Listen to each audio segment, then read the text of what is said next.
You are all set. Okay, great. Well, good morning, everybody. This is one of the fullest agendas that we've seen in a long time. So thanks for your patience today as we work through it. Um, this is being obviously live streamed and recorded, so please mute your audio if you're not speaking so that we can avoid background interruptions and make the taking of minutes easier. We would like to call the meeting to order at 9:03 on Tuesday, April 7th, 2026 for the Sign Advisory Council. And members present, we have Ben Normand, Here. Mark Gatone. Here. My name is Chris Young, and we'll be joined by Kathy Flynn on staff. Present. And do we have a motion to adopt our agenda? So moved. Thanks. Motion. Excuse me. Thanks. Ben, do you want to second that? Second. Okay, thanks. And Ben, you're in favor? And Aye. Mark? Aye. Okay, I am as well. Thank you, guys. We also have minutes from the March 24th meeting. Were there any comments or can we motion to approve those? Motion. Thanks, Mark. Ben, would you like to second that? Second it. Okay. Visually seconding. And Ben, you're in favor?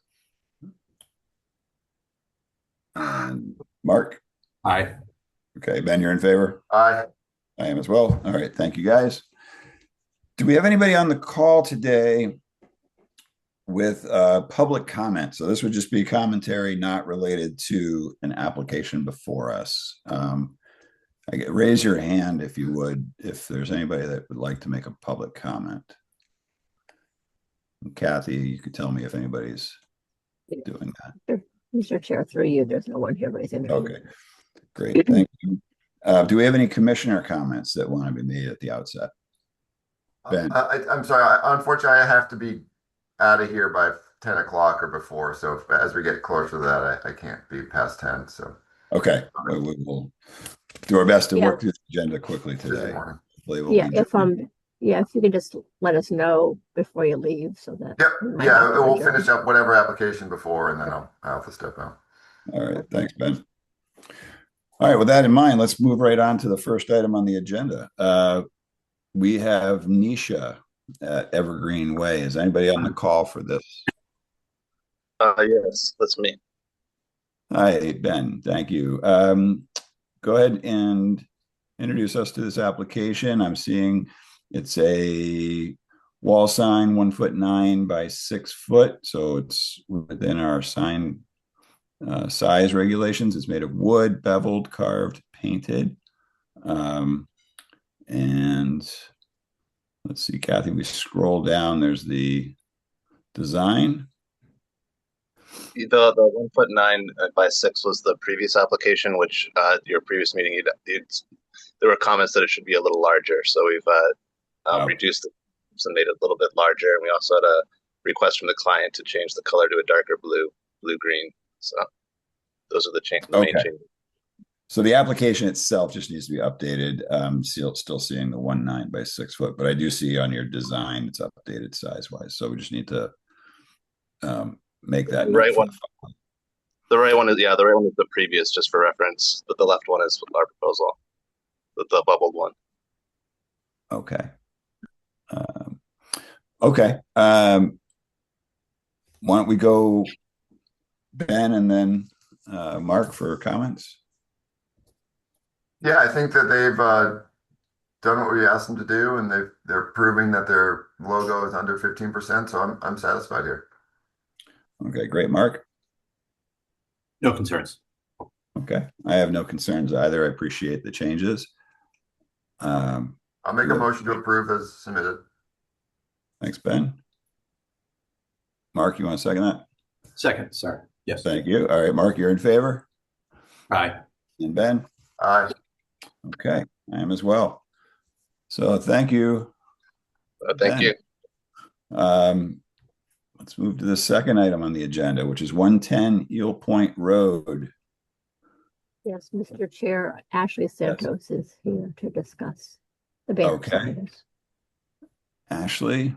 Hi, yeah, good morning. You said Eel Point Road, but it should be 15 Broad Street for the Whaling Oh, Museum.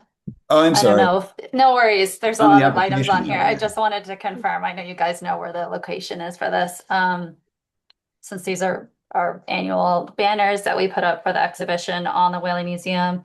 These ones are for our featured exhibition, The Wider World in Scrimshaw, which opens on April 20th. So yeah, these are our standard banners we bring to you guys every year. These banners in particular have illustrations from the actual exhibition. I know you guys usually advise us to stay away from like real photography and you prefer illustrations or artwork on these banners, so that's something we tried to do. Um, they really just mimic and mirror each other. So it's agenda item 2 and 3 that we're technically looking at. So the illustrations connect within both right and left banners. Um, and we tried to keep the text as simple as we could. This is a traveling show from the New Bedford Whaling Museum, actually. So there were some restrictions in terms of fonts and colors that we can use. So we're trying to find the happy medium between what works for Nantucket and the sign committee, but also what works within the creatives they provided as well. So curious to hear any feedback or questions from you guys. If I can provide any more information, let me know. Okay, thanks for that. And I was Yeah. going off the order of the view pack, so I apologize. You're right. No worries.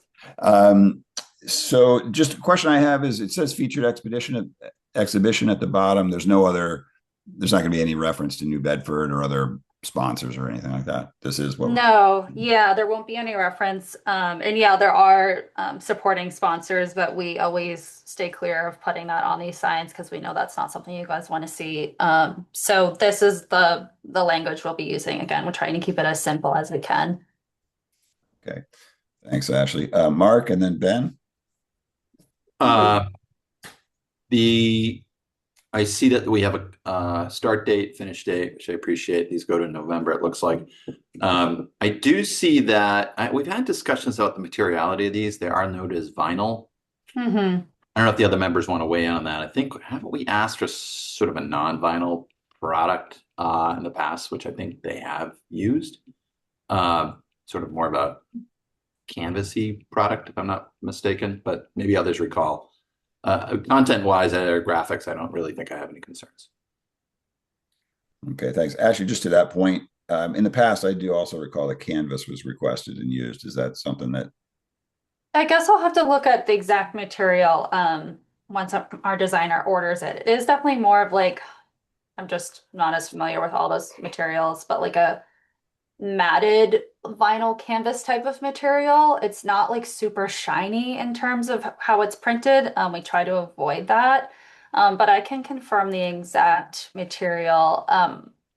It's kind of down to what is going to be the most weatherproof for that location for us. I know we've looked into different cloth options as well too, but those just don't really stand up to the wind and start to tear.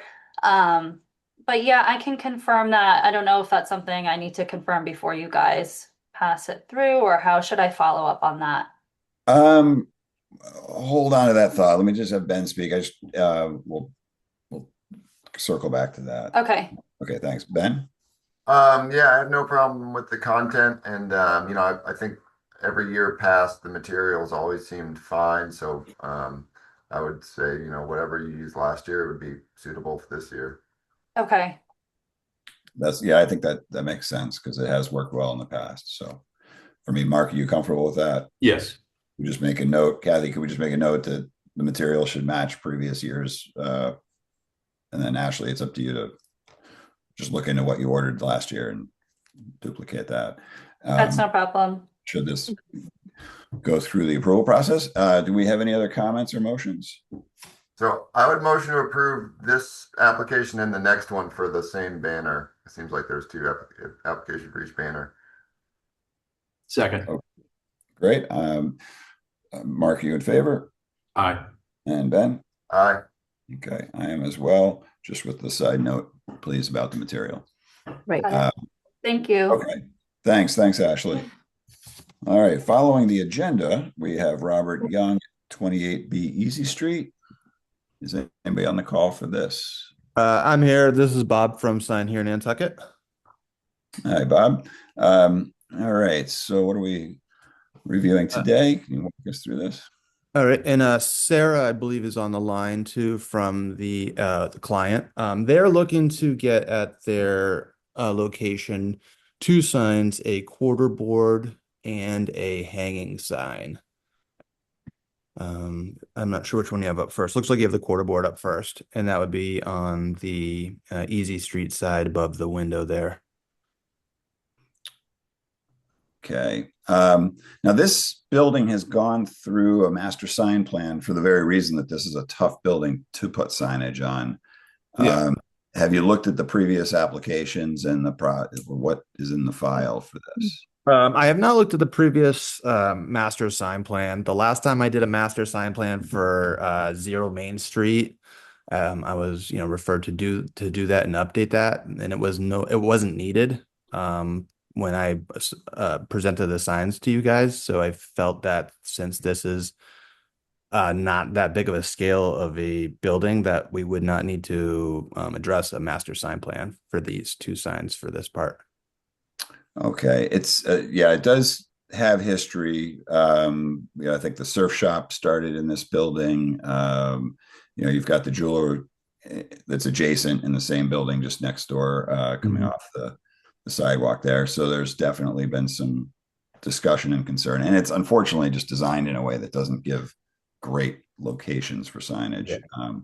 So as you're probably aware,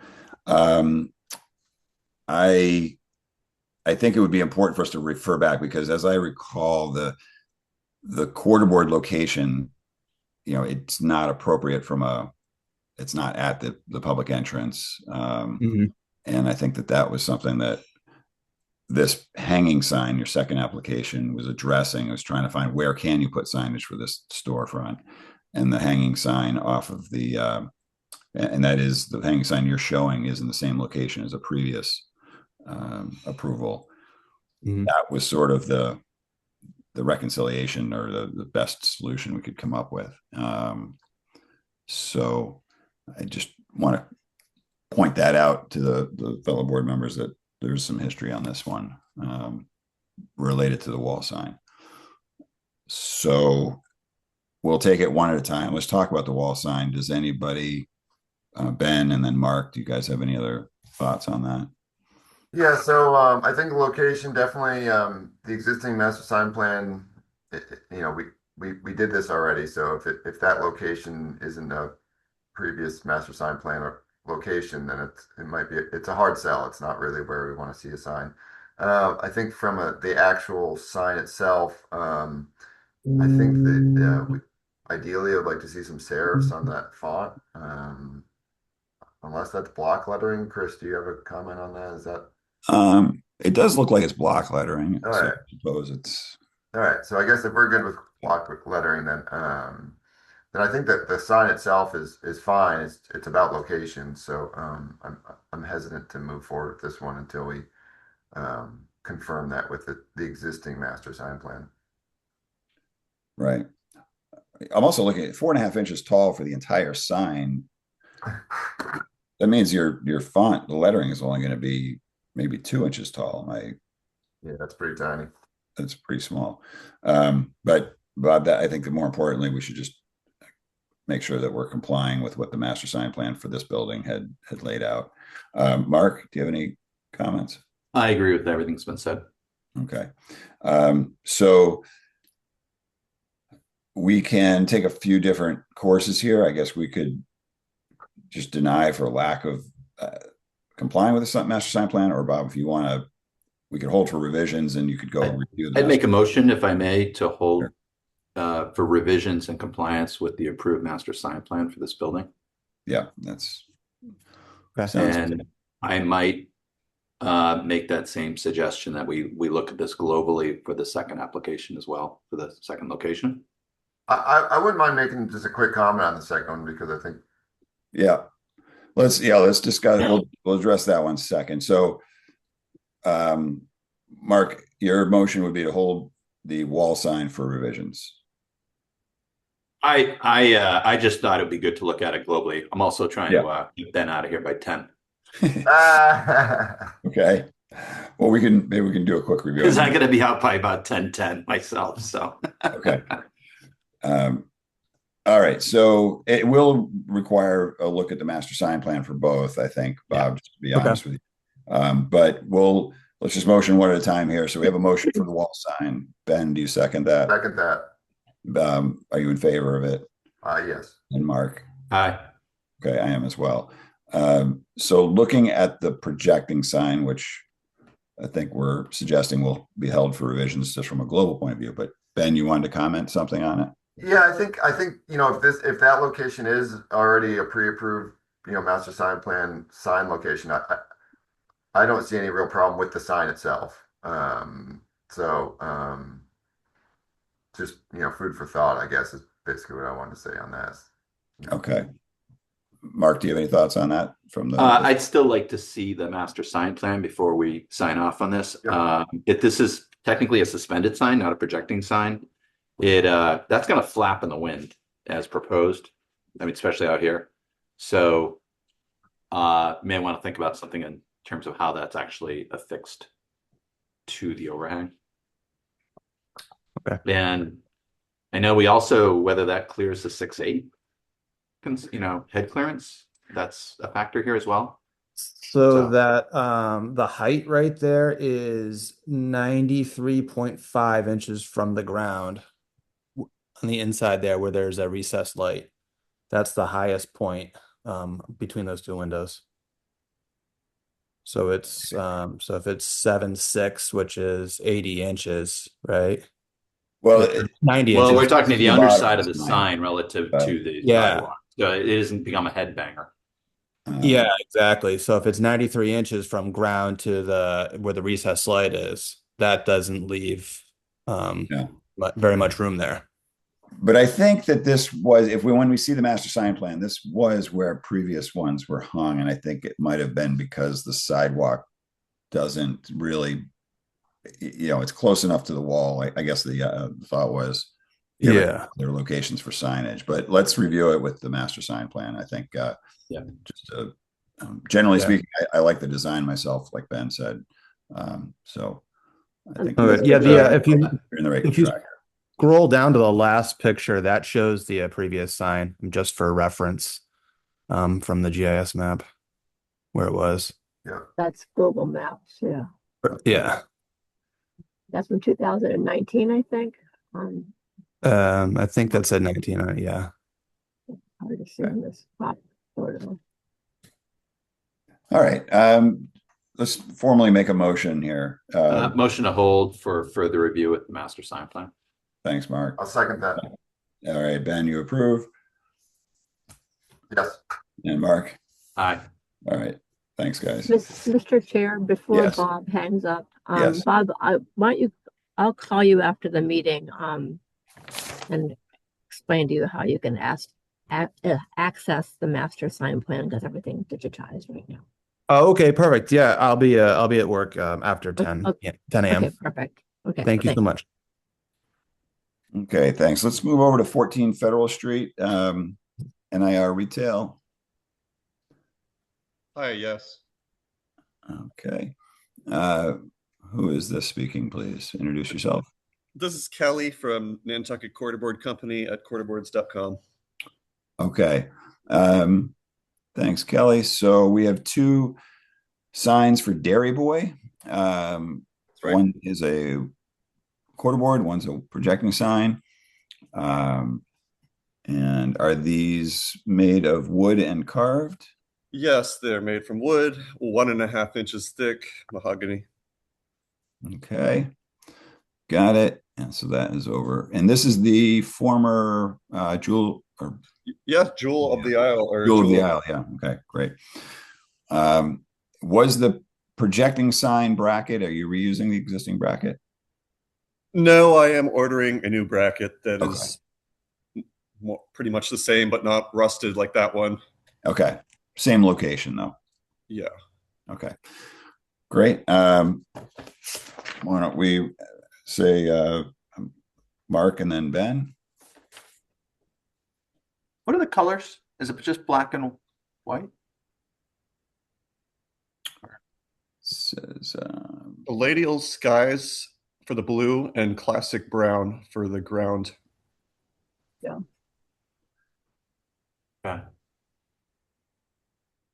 All right. I guess same thing. I just would want to make sure that is high enough to comply with the clearance from the underside of the sign to the sidewalk. It looks like it might be. It's over 7 feet. It's over 7. Okay. I do not think I have any concerns. All right. Thanks, Mark. Ben? I don't either. Yeah, me neither. Not a lot to say Motion about to this. approve. Thank you. Second. Great. Mark, you in favor? Aye. Ben? Aye. Hey, since Great. Paul Wolf isn't here, what is Dairy Boy? Hi, this is Nancy Lorenz. I'm from the company. It's a the lifestyle brand, so it sells clothing, accessories, Got things it. like. Not Thank ice you. cream shop. I thought it was- Not yeah. I didn't know if we go there. Milk. All right, Thank let's do you. that. It has no bearing on your sign review. It's just sometimes curious. Thank you. Great. Let's look at the quarterboard sign for this location over the door. Any comments or should? Yeah, it's I on love the the shell. I porch, motion to correct? approve. Yeah, second. Okay. Mark, you in favor? Aye. Ben? Aye. Great. I am as well. All right. Well, thank you to Nancy and Kelly. You guys are going to be motioned for approval at tonight's meeting. And just for everybody on the line, so you understand how it goes, we make recommendations. The full HDC board tonight will formally vote on those recommendations. Generally speaking, if you've been recommended for approval, you don't need to attend. They usually follow our guidance, but you're always welcome to attend the HDC meeting tonight. Let's move over to Act 60 at 58 Main Street. Okay. Is anybody on the call for this? Yes, this is Antonio Aronsigns from Clorin Antinori. How are you? Well, thank you. How are you? So you are just applying for the one sign today, a projecting sign. Just the one sign, yes. Great. Okay. The dimensions are within our guidelines. It's an oval wood carved, painted gold leaf in Essex green. Correct. Okay. Existing bracket. Is that correct? No, I'm going to have to put a new bracket, so just mimic what you see in the photo. Okay. But same location. Same location. Okay. Excellent. Comments? Do we want to go Ben and then Mark? Yeah, I think this sign looks great. I think it's the color scheme works well with the building, and I'm comfortable with this. Great. Mark? Yeah, I think I am. I don't have any concerns. I was just trying to get a fix on. I'm just quickly looking. What was there? All right, so we've had. Was it? Yeah, bear with me. So it was the same. David Chase had the same exact sign there, oval. Got it. And the same color scheme, everything. And so that front of that, the facade of the building is also painted in that same green. So I just wanted to mimic what was there. No concerns. Okay, great. Any motions? Motion to approve. Second. Thanks, Mark. Mark, you're in favor? Aye. Ben? Aye. Great. I am as well. All right. Thanks, Antonio. Good luck. Thank you very much. Take care. Welcome. Thanks. Let's move over to Yuletide Holdings at 28 Center Street /8 India. This is for Patina. Morning, everyone. This is Anton. I'm agent for the owner. And without wasting your time, I'm just gonna jump into it. It's an existing location with existing bracket. The address is 8 India. The address of the building is 28 Center Street. That's why the two addresses there. But essentially it's located on a site on India Street. You can kind of see the projecting sign bracket. And if we scroll down to the next photo, you see the actual sign. That is actually a revocation from its previous address, which is 23 Center Street. You can kind of see the old bracket still mounted to the sign. That obviously will be removed, and only the sign will hang onto the existing bracket. So it's just black and white sign. So what we're looking at. I don't. Or is there a graphic for the sign? There we go. That's what I want to say. Yes. Yeah, if you go on Slide the 7. CAT 7, if you click on photo 7, yeah. Thank you. Okay, so you're moving the existing sign, same one that was previously approved, but Yeah. The previous location was 23 Center Street. Something else will appear there, and this one is just moving on 18 India onto an existing bracket that is on the wall. Okay, pretty straightforward. Mark and then Ben. No concerns. I don't have any concerns with the sign and location. I just airing out. I believe that this storefront was doing some barely acceptable off-season signage in their windows, so be warned, I guess is what I'm saying. But this application is fine, but I can't remember what it was, but I remember walking by the old storefront and just being like, this is sort of borderline. So, but this is fine. So any recommendation? Happy to listen to and apply. I forget what it was, but I just okay. All right. Yeah. Okay, so do we have a motion? Motion approved. I'm gonna give that to Ben. Ben, you motioned. Mark, you seconded. Mark, you in favor? Aye. And Ben? Aye. Okay, great. I am as well. Appreciate your time. Have a great day. All right, you too. Let's move over. Now we're at 110 Eel Point Road. Linda Loring, is anybody on the call for this? Yeah, Kelly, I think. Kelly, right? Yes. Okay. Okay. Great. So we have 3 applications here. Mr. Chair. Yes. You actually have 4 for Linda Loring. There's 3 on the interior, an entrance, and 2 on the building, and then 1 on the roadside located at 90 Eel Point Road. And they're all covered up. Okay. I'm just trying to find it in the view pack, but we'll follow along with your screen. Yeah, Okay.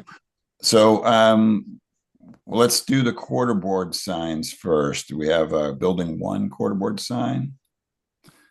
Okay. And Kelly, how far off the main road is this? Is this, you're in pretty deep into the interior at this point? Yeah. Yes. Okay. Just for everybody's reference on that. Okay. So this is a wall sign painted purple. Is that the accurate color? Okay. With a border. It's wood carved? Yes. Okay. Size is 4.5 inches by 8 feet. Is that correct? Yes. Okay. Any other comments that you want to make before we have a review? No. Ben, then Mark. Yeah, I think the size is really unusual. The 4.5 inches seems very, very narrow or whatever for an 8-foot long sign. So that something's not unusual there. I almost feel like it would need to be like an 8-inch or plus or something. The purple is not. I don't know how we're going to be able to manage that purple. So I think there's a scale issue. The color of the purple is definitely an issue. And then the application, I see that picture where they want to put it, but I have no idea where that gable end is in relation to anything else. Our guidelines want signage to direct people to an entrance, but that seems like sort of a billboard on kind of the way it's placed. And maybe that's not accurate, but I just don't have enough information to make that determination. So unfortunately, I'm not really ready to move forward with an approval on this one personally. Mr. Chair. Yes. They actually have a quarterboard sign at the entrance to the property. If that This helps Ben. Uh, that we're applying. It only helps me enough to know that I don't know what's going on enough to proceed. So Kelly, just so that you understand, we Yeah. see the site plan that's on the screen, but we don't really know. You're not giving us an indication here. What side of the building are we looking at? How is this located? So that specifically because you're not at a public entrance. So if there's going to be any kind of exception to the guidelines, then we would Yeah, want the other application should have more detailed information. I'm not Okay. sure how that one did not have that included. Okay. But it was also to my understanding that this is a nonprofit and that their choice of colors maybe wouldn't be regulated on as hard because they're not like a for-profit business. That's a new one. Well, unfortunately, we have a lot of nonprofits on the island, and we have to maintain a level playing field. So all applications are viewed with the same set of lenses. Just to the point of the size, in your photograph where you've sort of superimposed, this one, I would say that's a 10-inch tall sign based on sort of the size of your shingle courses or something along those lines.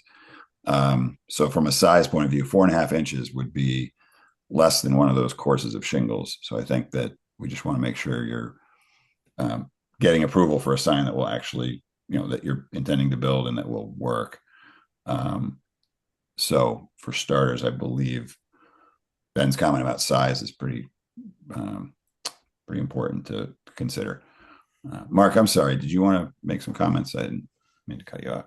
I think I agree with everything that's been said. I have the same concerns. I think the only thing I'd add is I can't quite tell. I mean, if the font is actually serifed or not. That would be the only thing I would add. It looks like there might be a slight serif to it, but I'm guessing a little bit when I say that. So that's Right. it. Okay, so Kelly, for your understanding, not sans serif fonts, when they're all caps, block lettering has historic precedent, and that's been reviewed and approved by the HDC.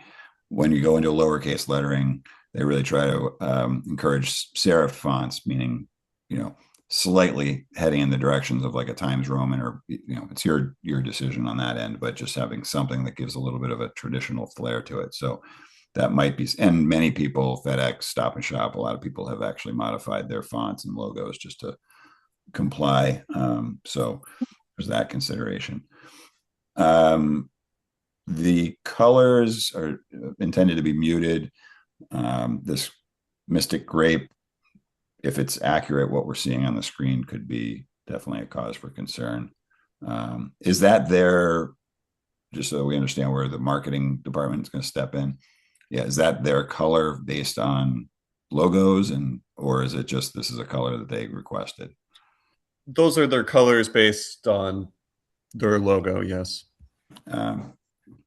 Okay. So I think we're in line here to hold for revisions based on size and representation of location. It would be good to go back and just discuss with them if there's a muted version of this that could be more approvable and in line with, still maintaining their aesthetic. Okay. Do we have a motion for this quarter board? I'd make a motion to hold for revisions. I'll second that. Okay, thanks, Ben. You're in favor? Aye. And Mark? Aye. Okay, thanks. I am as well. Let's look at quarter board building number 2. Okay. Is this one also listed as 4.5 tall?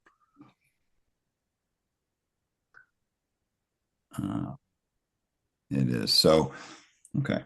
Locations added at public entrance. That's helpful. Ben or Mark, and then Ben for comments. I think I have all the same comments as we just stated in the previous application. I'm having a hard time understanding where this entrance is relative to site plan. Concerns with font, color, maybe less concerned about size. And I don't know if we And I guess, maybe there's a broader conversation about why there is a quarter board on the other elevation altogether if we have one here that's supposedly marking an entrance.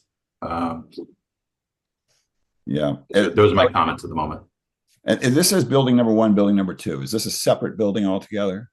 This is the same building. It's the, yeah. Okay. Sorry, the reason I did that, Mr. Chair, was because Yeah. just to identify the signs for stamping purposes. Okay, thanks.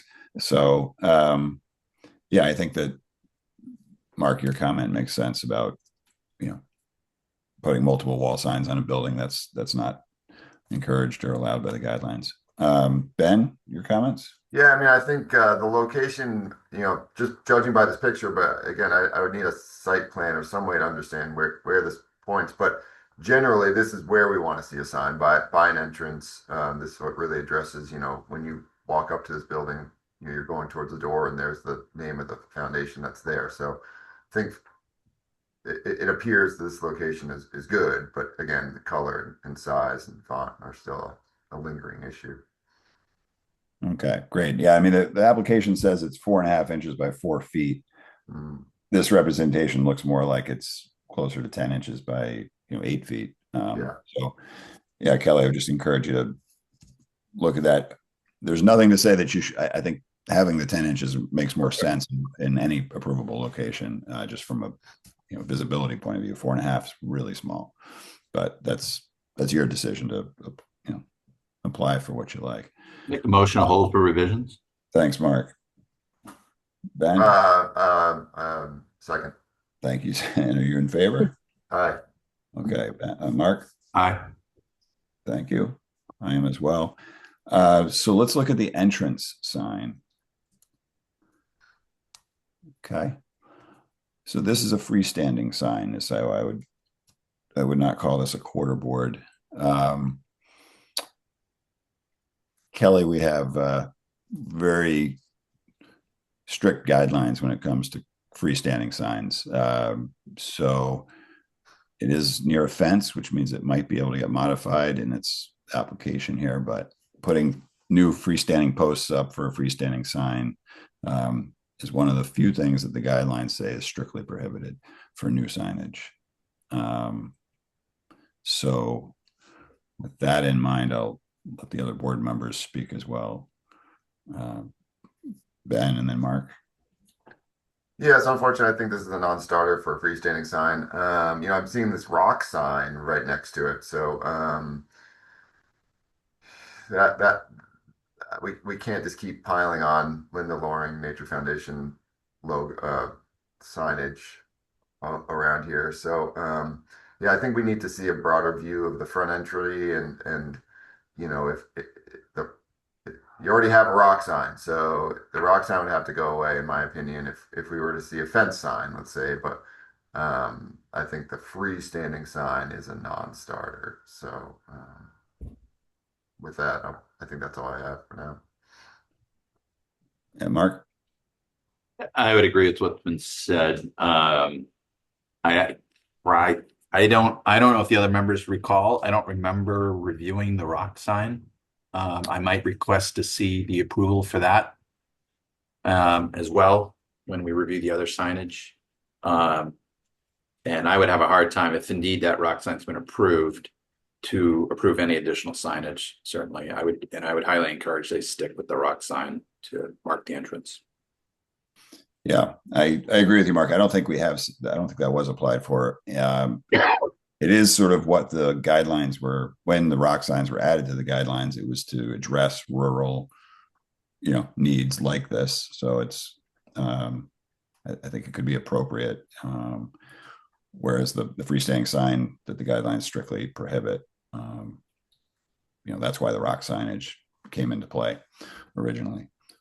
So Kelly, do we want to hold this for revisions, or what's the this one?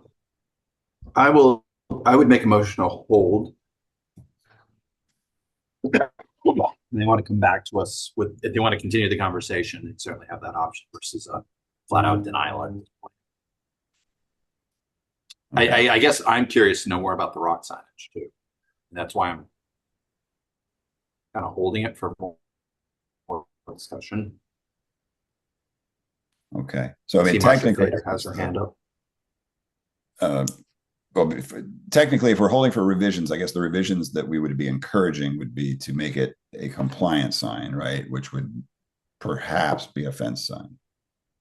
Just so that we kind of Yeah, it's certainly their prerogative if they want to go to a fence sign, removal of the rock sign. It wasn't actually approved. So they've got options if they want to continue having this review.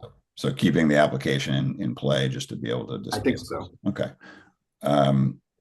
Ben, do you have any comment? If Or do you want a that was a motion, I would so move it, but okay, so I think that was a motion. You are Ben, you're seconding? Yeah. Okay. Are you in favor? Aye. And Mark? Aye. Okay. Thanks. Let's move on. We have one more at 90 Eel Point. Mr. Chair, did you want to recognize Marcia Fader? I didn't know she Oh, had her I'm hand sorry, up. Marcia. I apologize. Was that related, Marcia, to the last application? It was, Chris. So thanks. Okay. I just had a little bit of a suggestion because of the rock sign and thinking that perhaps it wasn't gaining enough attention, which is why they're applying for the freestanding sign. But perhaps if being a nature organization, it was just a suggestion to them that if they were to plant some natural purple flowers near the rock, they might get, even a better signage than the freestanding next to the rock. That was all. Drawing some attention to it. Okay, Yeah, just adding some planting of the purple kind of flower. That's all. Okay, thank you for that comment. Let's move over to their last application here, 90 Eel Point, which looks like it's another freestanding sign. So not a whole lot to really warrant this, unfortunately, per the guidelines. This clearly looks like a new freestanding sign. Kelly, do you have anything that you want to say to this application? It marks the trailhead, which connects. This is all Linda Loring Nature Foundation owned. And that's the entrance from the road. I know it doesn't look like much from the picture, but that's where it is. Okay. Okay. I think that, there are, like I said, there's a lot of nonprofits on the island. We've seen a lot of attempts to explore signage opportunities, and we've given, as far as I can recall, a pretty fair reaction to everybody, or a pretty even reaction to everybody, that they have to comply with the guidelines. This is a new freestanding sign that the guidelines just really strictly prohibit. I'm not sure I could even see a revision to this. I can make a comment. I think I have an idea. Okay, Ben. Yeah. I was just going to say that, Land Bank, Audubon, Conservation Foundation, the bollard that they use is pretty successful, I think. And I think that this is if it's a trailhead and you're trying to encourage people to know that that's accesses Linda Loring, I think a bollard like a land bank uses would be appropriate, and I would be okay with that. But this is way off that concept at the moment. Okay, thanks, Mark. I was going to recommend the very same thing. I think there are other options to achieve what they think they're trying to accomplish here through precedent we have elsewhere on the island that will mark a trail or identify a property, and the logo information for that nonprofit tends to be much smaller but clearly identifiable. So I think looking at some of that and then maybe coming back to us, that's the conversation we could certainly have, but certainly not. We really couldn't move forward with the application that's before us at present. So again, maybe, I don't know, sorry, Chair, if you have additional comments. No, I think that's fine. I think holding for revisions. So I'd make a motion to hold for revisions. I'd second that. Okay. Ben, you're in favor. Aye. Mark? Aye. Okay, great. And I am as well. So Kelly, I think if you wanted to look, those signs have been applied for and approved. The bollard approach. So if you wanted to, Kathy might be able to give you some direction or help on finding what that. And Mr. Chair, the same comment to Kelly as I did to Bob from Sign here in Nantucket. If you want to call me, I'll explain how to access those. Okay, thank you. So I just come to the next meeting with the revisions. No, yeah, I'll go over that with you. Okay, thank you. Okay, you're welcome. Great. All right, thank you. 40 Center Street, we have a projecting sign. Is anybody on the line for this? Is that Caitlin, the sign lady? Caitlin? I saw her on earlier, I thought. She's unmuted, but maybe she stepped away from her computer. Okay. Given that, why don't we'll skip over that for the moment, give her a chance to speak. Matt, Rhino at 5 West Creek, why don't we review those two? Is anybody on the call? Oh, I think our sign lady just showed up. Oh, Yeah, okay. Caitlin, are you back? Oh, hi, Caitlin. Oh, she's muted though. Cute. Caitlin, you're not muted, but your volume might be off. You're not muted on my end. So check your computer volume. Speak. We're not hearing it. We will skip over your. While you're figuring that out. Yeah, while you work that out. Feel free to speak when you think you can get in. Let's just jump over to the land and water temporary signage application. It's Willa Arsenal. Hi, Willa Arsenal from the Nantucket Land and Water Council here. Okay. What are we looking at with these applications? There's various locations, temporary signage. So yeah, so we're proposing to distribute approximately 20 lawn signs, temporary lawn signs to residents who are participating in our No Mow May initiative. These signs will be placed on private residential properties. Their purpose is to clearly communicate that the lawns are being intentionally left unmowed as part of this initiative. They're designed to be standard 24 by 18-inch yard signs and will remain in place for less than 30 days. They just include the messaging participating in No Mow May, along with a QR code that links to educational information about the environmental benefits of this initiative. And I'm happy to answer any other questions. Okay. So I'll let the other board members speak. We have there's a fine line between political free speech signage and advertising. Ben and then Mark. Yeah, I mean, I think high level view of this, it does seem to be sort of a private person with their expressing their own goals or whatever. So I think the top half of the sign feels great. I don't know if I'm comfortable with the branding at the bottom in that. Do we really need to advertise the Water Council and the Garden Club? Not that I don't think they're good organizations, but it's just something seems off in those two things. So I think I would be fine if it was chopped off at the No Mow May and the bottom of the grass was the end of the sign. But I think the QR code and the kind of branding at the bottom seems like a step past where we want to be. Thanks, Mark. Yeah, I guess I generally agree. Maybe there's a way of revising this so it's simply supported by or promoted by Nantucket Garden Club and Nantucket Land and Water Council without the use of their logos and such. Just so I know if I were walking by, I don't know that I'd scan the QR code, but if I saw at least the notation, I'd have a better understanding as to what the reasoning is behind it.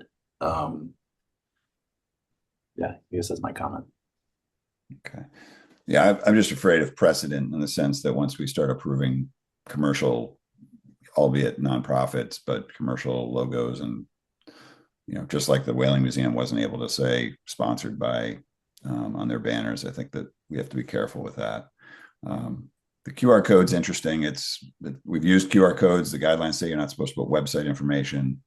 That's questionable. But my concern would be just starting precedent of putting lawn signs down that start to have business names on them, whether they're nonprofits or eventually otherwise. Willa, do you understand where we're coming from? And is it something Yeah. that we can revise? So does it, oh, sorry, I didn't mean to interrupt you. So sounds like if I just removed the logos and kept the QR code, that would be in line with what you're looking for? I think the general consensus is then it's more of sort of like a free speech, your private citizens, private property, putting up their right to say what they want to say. Then it takes away the commercial aspect of it. So. And so does that, I'm sorry, this is my first time at the sign council. So does that need to be presented at the next meeting or? Since you've got an application before us, it would be nice if it was, so we could at least put this in the file. It is sort of vote for someone that's clearly a political sign, free speech sign. This is, I'd leave that in Kathy's hands. If Kathy, do you feel that we should be keeping these files active or Chris, could she strike the logos physically on the application and then submit through Kathy for final? Right. We could, if the others are comfortable with that. It's just a suggestion. We could motion for approval at tonight's meeting with the staff. I can get a revised plan out this afternoon without the logos. Mr. Chair, I didn't even think about the fact that they're on private property. I was thinking more when I sent her the application and some sample plans. I sent her the Island Fair as an example because it was, an event. So I was thinking more along the lines of that, but you're right. If it's on private property, it's what considered freedom of speech. I'm fine if it's fine with you all for just submitting the sign with the logo down, the information down below, and I can just get approval from staff. Okay, let's just because it's an active app, and I think it's important it came through because it had the commercial aspect of we're making the right revisions. So let's make a motion, if somebody would, to recommend approval with staff, giving staff the authority to, forward it without the logos. I'll make that motion. Second that. And thanks, Ben. Are you in favor? Aye. Mark? Aye. Okay, great. We are at 9:55. How much time do we have left with board members? I can go another 15, 20. Ben? I unfortunately can go another like 3 minutes. I'm sorry, everybody. And we have not been joined by another member of the committee, which is going to, unfortunately, make us go below quorum. I wonder, did anybody reach out to Paul? He had thought that he was going to be able to make it. Paul and Kevin. Paul and Kevin said they were attending. So, okay. Well, let's see if we can. I guess we'll just get through these, and then I apologize to the applicants that have sat through this. That we're not going to be able to finish our reviews. Can you hear me now? Yes. Okay. Okay. Caitlin, thanks. Sorry about that. Caitlin, 40 Center Street. Yes. So this should be pretty straightforward. It's a 26 by 17 inch sign. The depth is 1.5 inches. We're going to be using the existing bracket. It's an oval shaped sign with gold leaf and carved lettering. And the coral that is pictured on the sign would be raised about like 1/4 inch. There is an example of a previous sign that was done at a different location, not on Nantucket, that they are emulating this sign to be, which is on the last slide. So, but this will be wood, to clarify. This will be wood. Thank you. Appreciate that. 26 by 17 is appropriate. Okay. Do we have any comments, Mark and Ben? I don't think I have any concerns. I don't have any concerns either. Great. Motion approved. I'll second that. Thanks. Ben, you're in favor? Aye. Mark? Aye. Okay, I am as well. All right, I think I can do these two, and then I'll have to Okay. skedaddle. All right. West Creek. Yeah, this is me as well. I'll go over both applications briefly because there are two applications for this building. They're looking at having a double-sided projecting sign, 24 by 18 by 1.5 oval. And they're looking to put this on the corner of the building pictured in slide 6, I believe. Yep, right on that corner there next to the entrance of the door. When we'll be adding a new bracket to that location, as the previous tenant, the Green, had their sign on the side of the building, which is also pictured in that slide. The second sign they're hoping to have is going to be a wall sign that is going to be hopefully 8 feet by 12 inches. It's going to be on the entrance side near the parking lot. And there's an image of both of the signs up further down somewhere. Yes. So you can see the wall sign by the parking lot entrance and the double-sided projecting sign by the entrance by the ramp. Okay. Can we just see the graphic of the wall sign? Yeah, Yep, that should be on the last slide of this application here. Yep, slide 5 here. Just asking Kathy, if you could zoom in on, that would be great. Okay. Got it. Ben and Mark. Ben, you want to review? Yeah, so I think location is good. Size seems good. I think my only concern here is on this sign specifically, the buy, eat, fire, farm. We try to avoid that kind of sponsored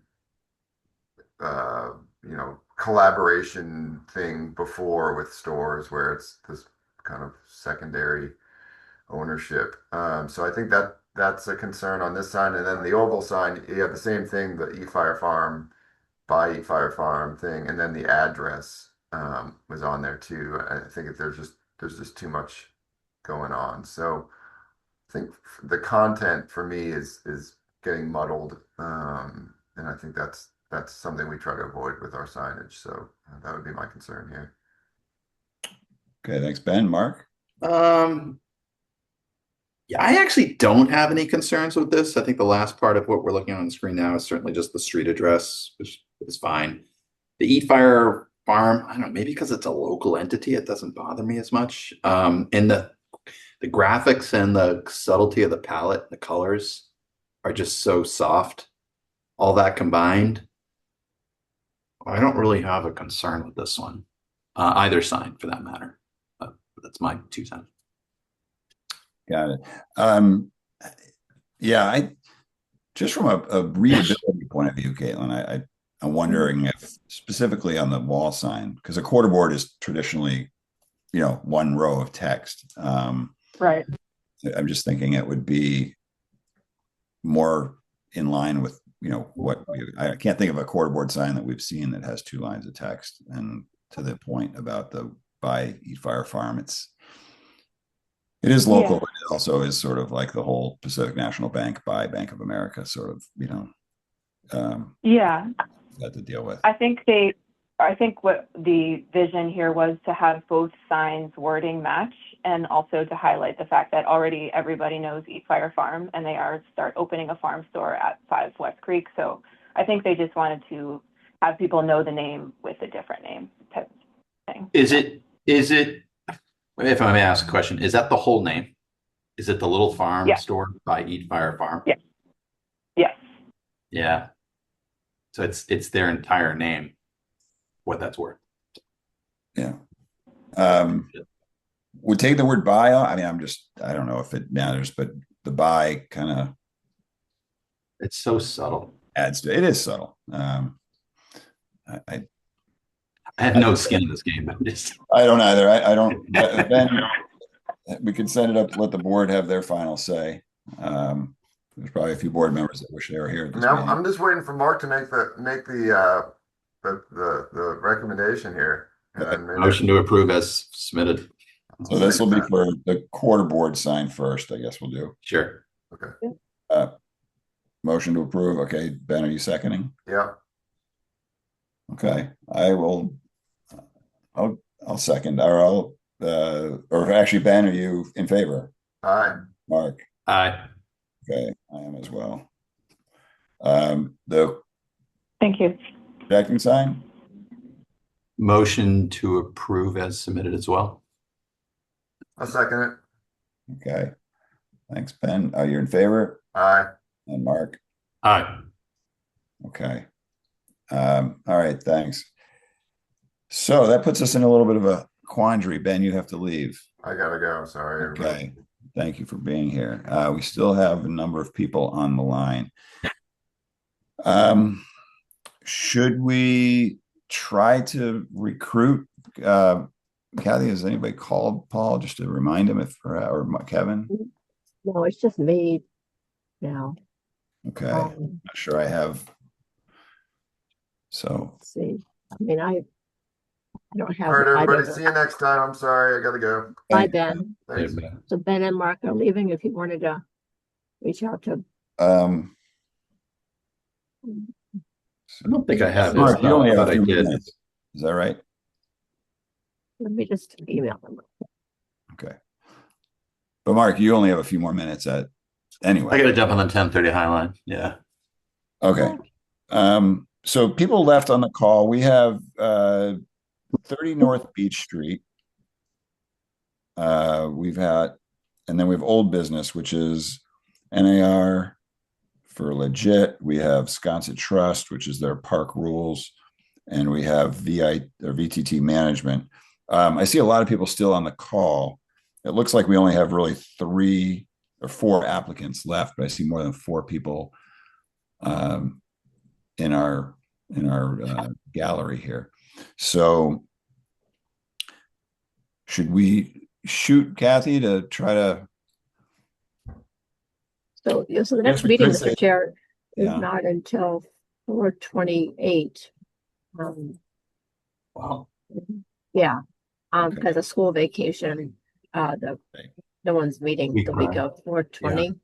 Yeah. So I'd have to roll them all over till 4/28. Or can it go to tonight's Is it possible? Oh, sorry. Can they go to tonight's meeting? I mean, what if we don't have a recommendation that we're able to send up?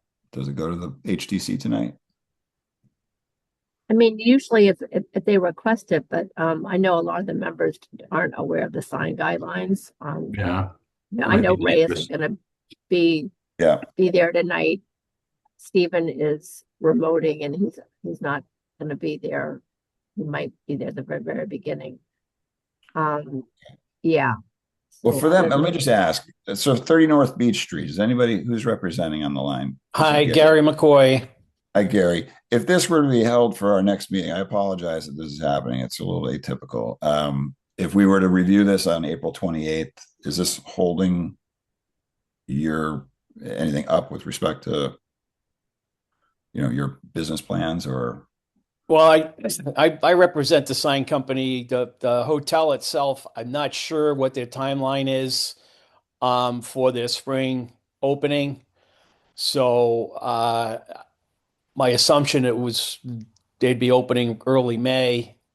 So probably cutting it pretty close if we got to wait till the end of the month. And the application is for 2 directional signs, an exit and an enter sign. Pretty simple. Is this the White Elephant, by the way? I haven't seen that. No, Mr. Chair, it's the beach side, the old beach side. Okay. Got it. So, all right, we're keeping that in mind. If that's really all we're talking about, do you think that could go to the board tonight, Kathy, and let them? I mean, they could review it. I could discuss that with the chair. They're pretty. I mean, the applications themselves are pretty basic. There's nothing nefarious about it. I looked through them. Not nefarious. That's not good. Yeah. Example. I'm just trying to see what we can do to help applicants out here. Right. So, all right, Gary, hold on to that thought for a moment. We'll see. Yes. Then NPR retail at legit. Caitlin, you're on the call for that. Yep. I would definitely think, so sorry not to interrupt you. I was just hoping for some feedback at the least, I think, because I know last meeting there were a lot of comments about it and I had a few thoughts myself. So even some feedback would be helpful if it is pushed to the next meeting so that we can go into the next meeting more confidently. Okay. They don't have a quorum, so they can't really discuss it. Discuss it. Oh, not even a little. Okay. Unfortunately, no. It's just you can't violate open meeting rules. There's right. a lot of attention on that. So okay, so I think that one we probably will have to hold off on. And then we have the land bank, which we've worked with at the Sconset Trust. I think that definitely is going to need to have input from the board. And VTT management, Oak Street. Kara, I know you've been on the line here waiting. Is that right? Existing business, a new business, or can they wait till? I'm gonna have to run for the 1032, but Kara submitted a sign last fall, I believe, and there were a lot of questions, and it's just sort of been stuck with the master sign plan, I think, and I just want to help her so she can get a sign up. Okay. Yeah, this has been open for a year. Yeah, and Mr. Chair, through you, yes.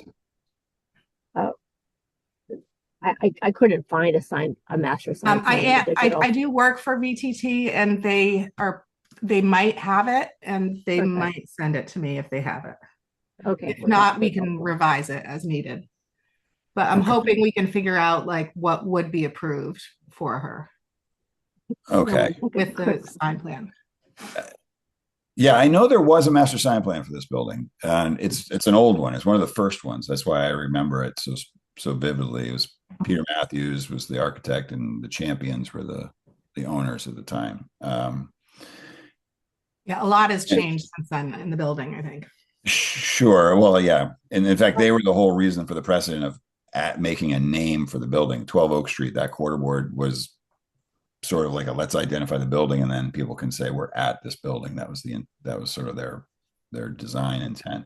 But Mr. Chair. Yes, Kathy. Kevin has just arrived. Kevin has arrived, but Mark has a boat to get to, and Mark has. So you're going to be back to 3, right? We're back to. Well, no, we're waiting for Paul. Paul said he was. Yeah, but you can if Kevin joins, you can.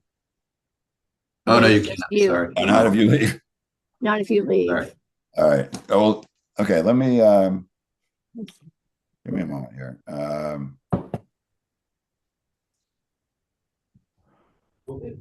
Kevin, stand by. I'm reaching out to Paul. This might be an interesting transition here. Thank you, Mark. I'd say it's safe to say. Okay. Yeah. Kara, thanks, guys. since you also have a boat to catch, I think maybe we say we will work on this at the next meeting. And we should just see what these were previously used locations, or at least the projecting sign was. I don't recall the wall sign. And I think I'm not sure I'm allowed to speak. Am I allowed to speak, Kathy, on this, or should I be keeping my mouth? No, not really. Just wait till. So I think we just have to wait. Yeah, sorry. Yeah. Wait for the master sign plan review. I've asked. We can be ready for that. Okay. Awesome. Thanks, Kara. So I've texted Paul, so if by chance he's able to jump on, we'll just. Yeah, it's always the same link on for every meeting, you guys. So, right. So any agenda will get to us.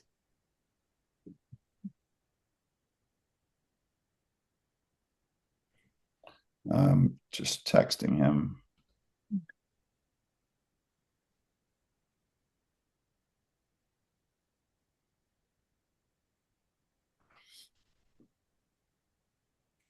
He said he planned on being there. He might have forgotten.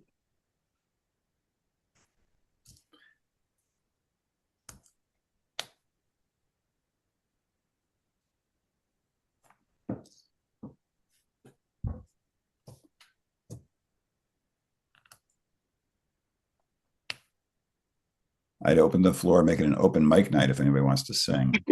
Well, that's not on the agenda. That's not the never mind. I can't do that.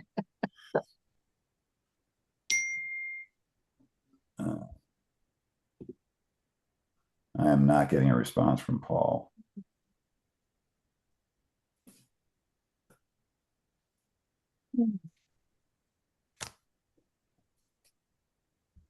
try calling him. I'm just going to mute myself here.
All right. Paul says he's actively trying to get on the call. So thanks for everybody's patience.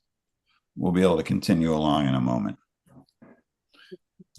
And when he's on, just for everybody's knowledge, we're going to go, Gary, you'll be up first with the North Beach Street. Then we'll move over back to Caitlin for the legit. We'll go to the land bank after that and finish up with, I guess Kara had to go. Kara, are you still on the call? I see you are, but you have a boat to get to, right?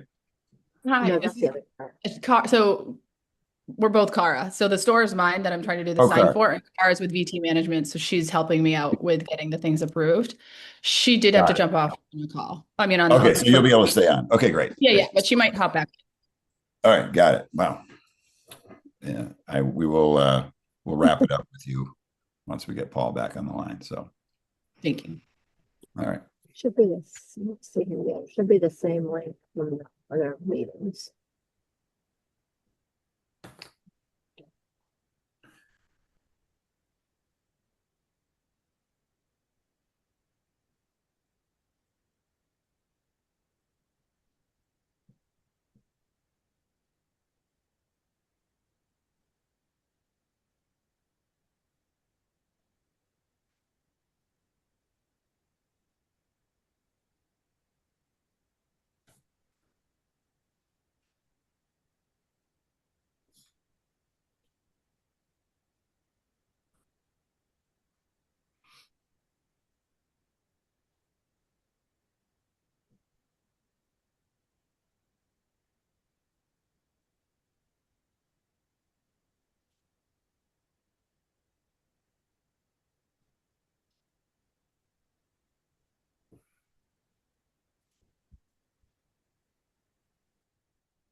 All right. Do I see Paul in the room?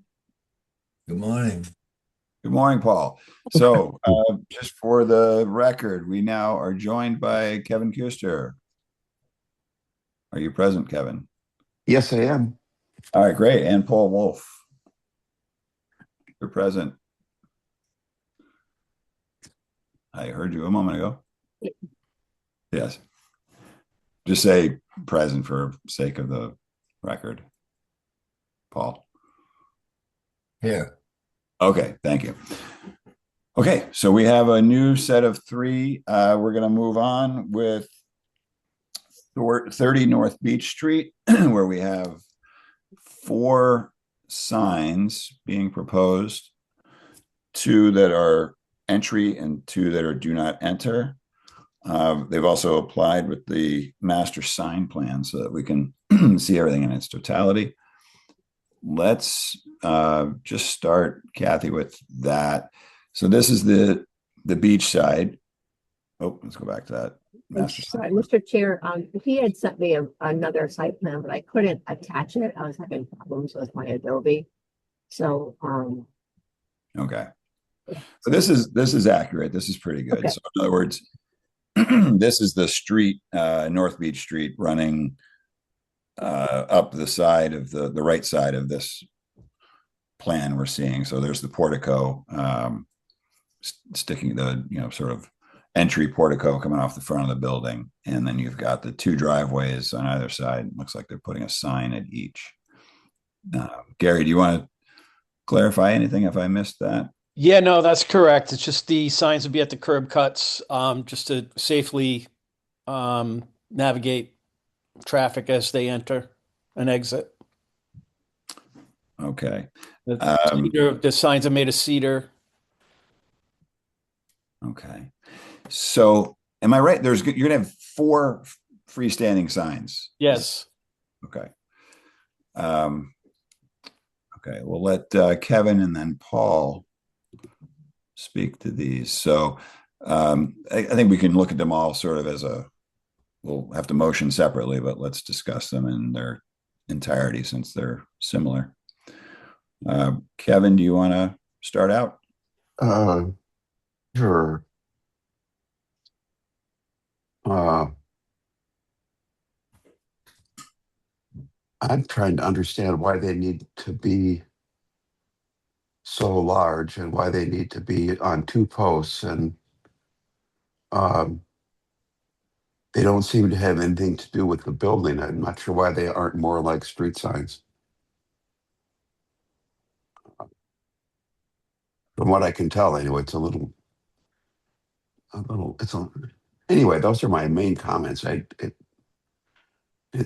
It seems like I'm not sure why they're needed now if they haven't been needed for the past. Anyway, I question the need and the location and not the location so much, but the style. I guess I would think a simple street sign would probably work better. Paul? Yeah, I would agree with that. It's not clear to me. I haven't had a chance to study this, but how big are these signs? Let's go to the 15 by 30 is the sign size. They're 3 square feet. Okay. So these are all freestanding signs? Yes. I don't know if that doesn't comply with our guidelines then. The lettering is 4.5 inches high. The colors are match the building. Both the sign, the copy, and the background match the aesthetics of the building. Yeah, I think the problem I'm having here is that these are all freestanding signs that are too large and don't meet our guidelines. I think Kevin's thought is more appropriate. That is, make them like street signs. What is that exactly? What do you mean by make it a street sign? Your normal enter and exit street signs are metal, reflective vinyl. I don't think you guys want that. Well, it's an interesting.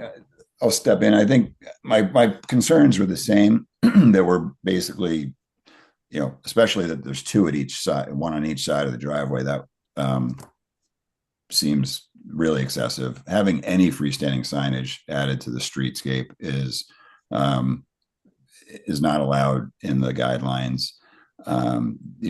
There are some campus situations like the hospital where they had, of course, the need to say emergency room entrance here and things that are absolutely critical to their traffic flow and safety. This is one where if you went to the town building on Washington Street, for example, there are the do not enter only signs, and those are just using metal street signs. We have metal street signs all over the island, of course. And because this is not advertising the business, we wouldn't want to see metal signs put up that say the name of the hotel, for example. But for traffic signage, I think that is the more appropriate approach. Putting up freestanding signs on the street just doesn't. There's no real precedent for it outside of a campus setting like the hospital or the airport, which again has, I think, a more significant bearing on the traffic flow than this does. It would be hard pressed to say that the guidelines that strictly prohibit freestanding signs could be bent for this application, in my opinion. And I think that's what Paul and Kevin are concerned with as well. I actually want to look. I think traffic signage, if I'm not mistaken, is a section of the sign book where it actually tells you what to do for traffic signage. Just want to review that real quick. So see if you've had a chance to read it. If not, I'd suggest checking it out. Let me just see what that says specifically.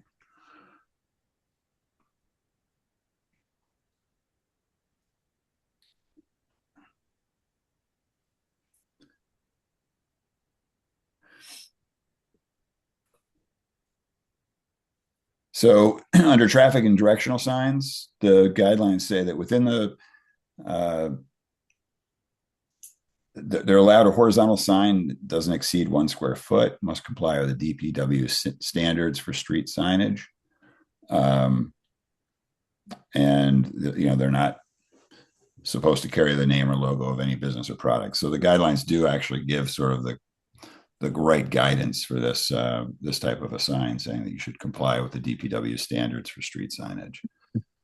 So I think that, unfortunately, reviewing a freestanding sign application, we'd have to defer to that. So you're allowed how many square feet? 1?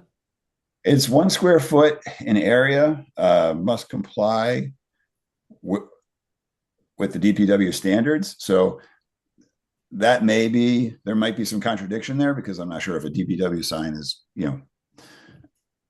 18 inches by 12 inches, that's more than 1 square foot. But I think the consideration is they're saying comply with DPW standards. And that's like you pointed out, metal street signage. Yeah. The lettering here is at 4.5 inches high is more than 1 square foot. So no, the sign size, it would be the size of the sign. So if you had the entirety of the rectangle of the sign is house size, the guidelines tell you that's how you. No, I understand that. What I'm saying is the way it's presented now, the lettering itself is over 1 square foot. So you'd end up with 2-inch high lettering. So as far as having something that's going to be really considered a safety sign, will be probably more contradictive, because you're not even going to be able to read it. Yeah, I'm suggesting you follow the DPW standards. That's what it says. And you're right, there might be a contradiction between the 1 square foot. There's definitely a contradiction. But the intent being traffic and directional signage should be following DPW standards, is what the guidelines are suggesting. And freestanding signs, you go to a separate section of the sign book and it's pretty clear that they're right. So if I follow the DPW standards, you'd approve it. I think at that point, if it's not containing the name of a business, correct me if I'm wrong, Kathy, would that be out of our purview at that point? That's just putting up a DPW. I think it would be. I mean, right. It's simply not a matter of reducing the whole sign down to a square foot. That would be absurd. I think by DPW standards, what is intended is, if you go into town, most of the old historic district, you'll see wooden signs that are small, gray with white copy. That is the intent of DPW signage in my mind. Yes, there are metal stop signs, and there are red stop signs, and there are yellow yield signs, but that is not the intent for entry and exit signs, especially for a business and one that's asking for freestanding signs. So I think it's pretty clear, and I'd make a motion to hold for revisions. Okay. So Kevin, you're going to the DPW standard of our gray and white signage, which actually would be the most appropriate thing. Exactly. Mr. Chair. Yes, Kathy. Are you referring to the linen background and the gray with linen lettering section? That's also in the guidelines. Was that it? Okay. So he would have to submit something similar to what the DPW would normally produce. Yeah. And there's all kinds of pictures all over the island of that you can probably obtain. Okay.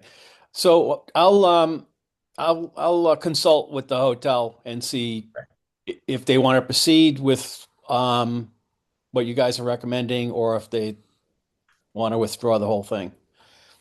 Okay. Well, we can hold for revisions so that it stays open until a decision's made. Okay. So I appreciate that. Yeah, Gary, thanks for staying on the call this long, and we'll wait to hear from you again. All right. Thank you so much. Have a great day. Thanks. Just for record keeping, Paul and Kevin, can we get a motion? We're going to need 5 motions here. Let's do one blanket motion for all 5. Are you okay with that, Kathy? Just consider Sure. for revision. Absolutely. Okay. So I think I already did that. Oh, thanks, Kevin. So we need a second. Second. All right. So we're voting on 5 different applications. Paul, you're in favor? Aye. And Kevin? Aye. Great. Thank you. And Mr. Chair, to Gary, before he hangs up, this meeting will be posted on the town's website probably in a day or two, because it's a recorded meeting. It's not a live meeting. So if the folks from the beach side want to watch the discussion, it help them understand it more. Okay, great. Thank you. Right. Sure. All right. Thanks, Gary. So we're back to Caitlin now with Legit on the Wharf. Yes, hello. Hi there. All right. So there were concerns about the wall sign on the water side, as I recall. And yeah, so sorry. I'll try to make this brief, but we did make a few changes per the last meeting, but I also wanted to address some of the comments as well from the previous meeting. The new submission we made is it's going to be changed to black and white. We added a depth, so it's 1.5 inches, and we also are highlighting the fact that the 5 lettering sign on the sign are less than 15% of the sign. They're only 10% of the sign. I was hoping to address the color comments from last time. I know that the submission photos are in the wintertime, so the color of the sign can be very jarring, which I do agree with the board. But I thought it would be helpful to include some photos of the wharf in the summertime, because I feel that the color that we submitted is very in line with the life of the wharf in the summer. There's colors of the chairs, there's colors of the umbrellas. You know, the previous tenant at this location had all pink. You know, not to say that 2 rights make a wrong, but just I feel like the wharf has a lot of color that isn't normally seen on Main Street. So that was where we were coming from with the original color. And then the other comments I wanted to address was the comment about what other buildings are doing in terms of signage, which is why we submitted a quarter board for the back. So I included some examples of previous and current tenants. You can see that most of them have a projecting sign on the shell side and a quarter board style sign on the wharf side. So these are just a few examples that I was able to find, because a lot of signage isn't up yet. A lot of businesses took their signage in for the winter, but you know, our submission of a quarter board on the wharf side and a projecting sign on the shell side is in line with what is previously seen. So that being said, we did increase the size of our quarter board style sign on the back, which I know is a comment from last time as well, and it's, you know, addressed in the other application. But just to give an overview, we did increase the size a little bit to make it look more like it has a presence, because I know a lot of the feedback was it looks too small. So those are my comments. All right. Thanks, Caitlin. Yeah. I don't recall, Kevin and Paul, if you guys spoke at the last meeting on this, but let's have your input this time. So, Paul, do you want to start, and then Kevin? Yeah, I think it's fine. I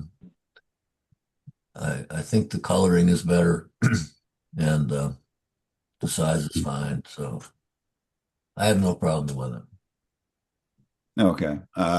Either sign.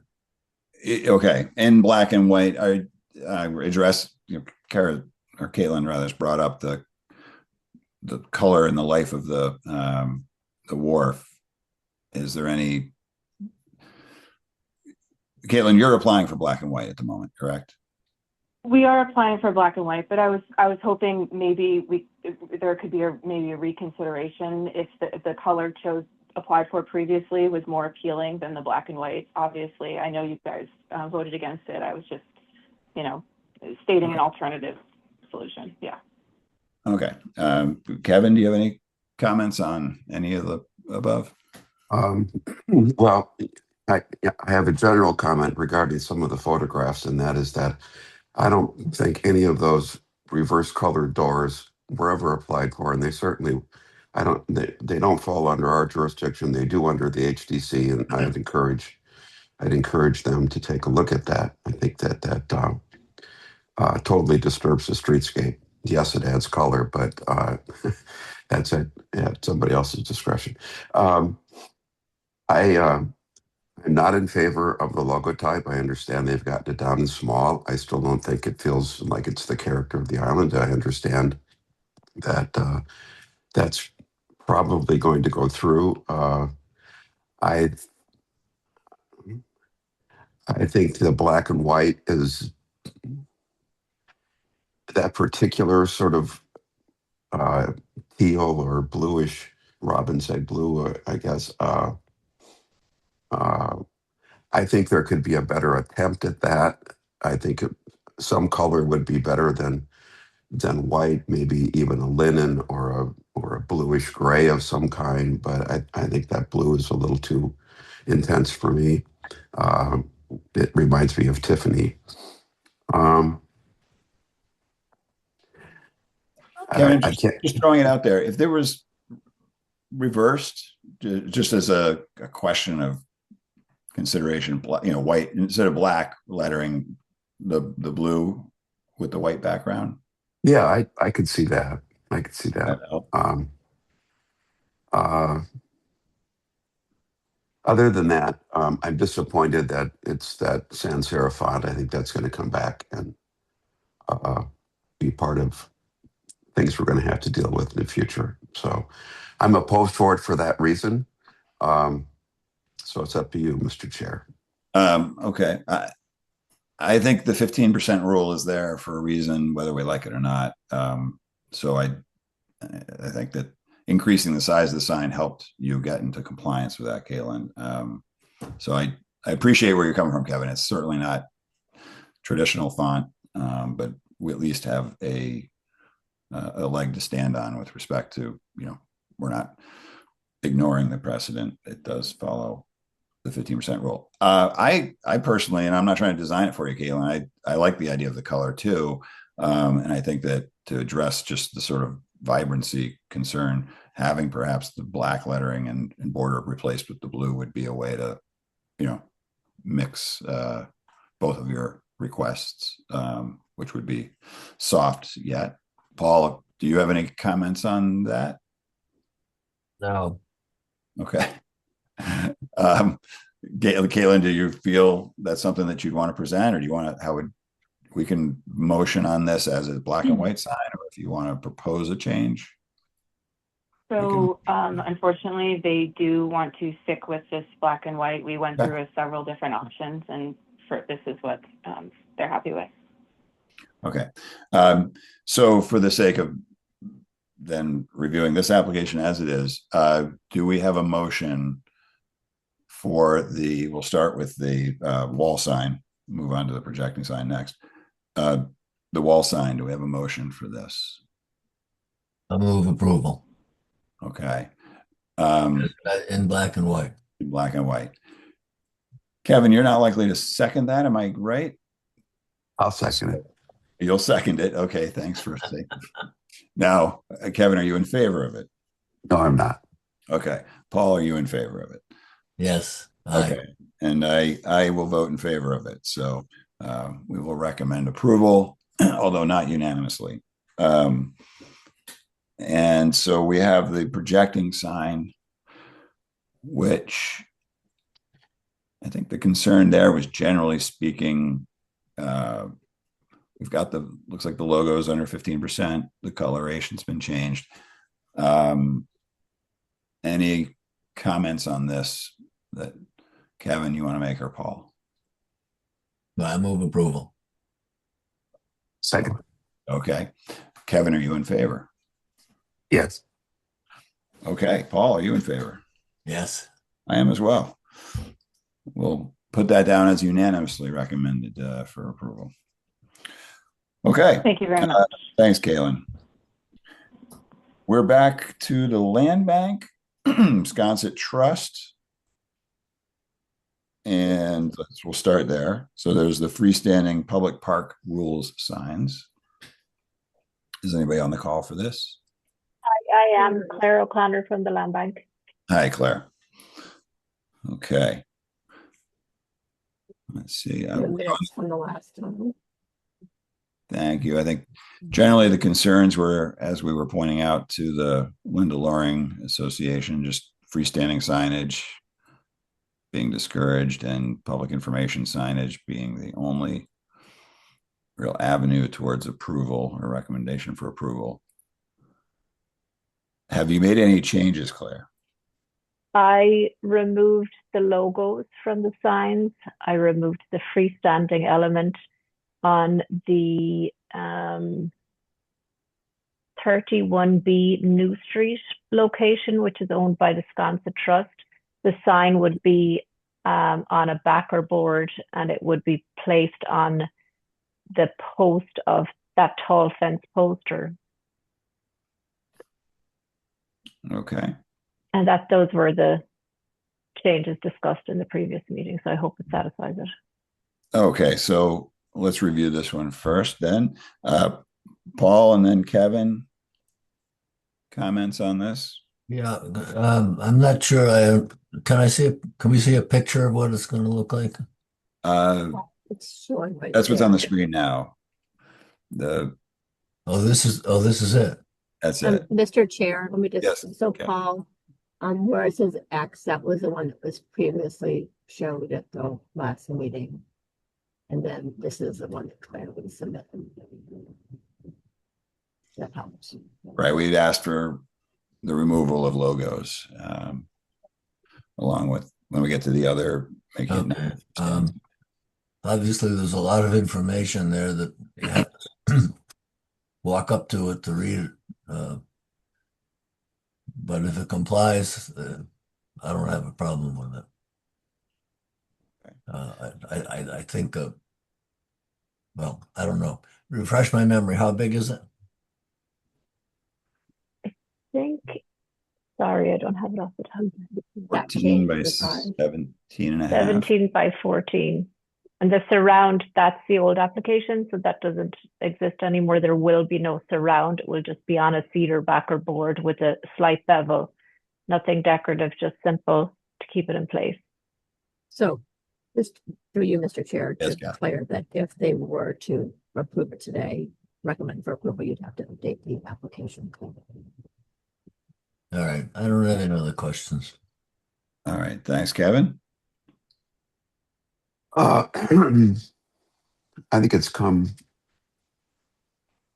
a long ways in the right direction. I'm just this is the first time I'm realizing that it's made out of vinyl, and I guess at the size, and assuming it's a matte finish, it's probably okay. But that's a little concern. I don't know what the other option might be in this case. Yeah, I think it would be hard to have that be a painted sign. I mean, Yeah. impossible, in fact. So, are there other concerns, Kevin?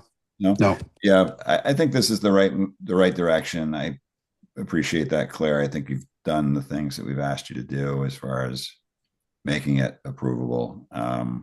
So, if there's a motion to be made, Motion to approve. All right. Second. And Kevin, are you in favor? Yes. Paul? Aye. Okay, I am as well. Thanks, Claire. Thank you. And then over at 9 West Sankaty Road, this is the same park, correct? Yeah. Other entrance, where there was also a freestanding sign being proposed, but we've asked it to become, it's the same, this is just the same sign, but on a fence post.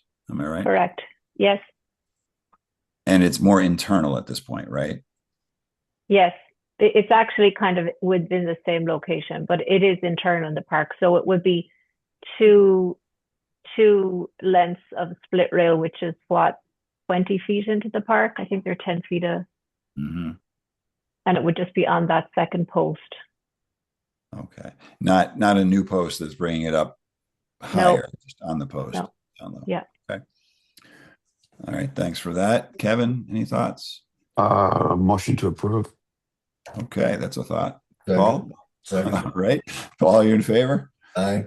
And Kevin? Aye. I am as well. All right. Claire, thanks for Thank being you. with us today. Thank you.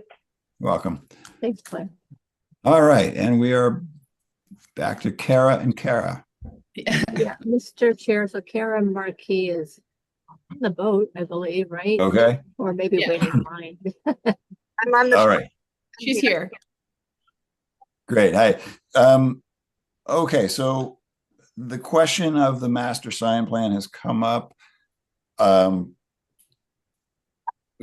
that we're with quorum, what my recollection was is that each business was supposed to have a projecting sign. And that's why you don't see wall signs in conjunction with the projecting signs at the other locations. And this was the hardest one to kind of accommodate because of the fact that, the roof overhang and the doorway made it difficult. So previous applicants had proposed and been approved for that projecting sign off of the corner board where you're proposing.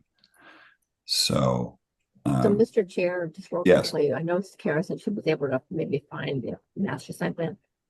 All of our files are digitized, and I looked at this location and I found lots of references to submitting a master sign plan or refer to the master sign plan, but I couldn't find the master sign plan. So that's where we stand.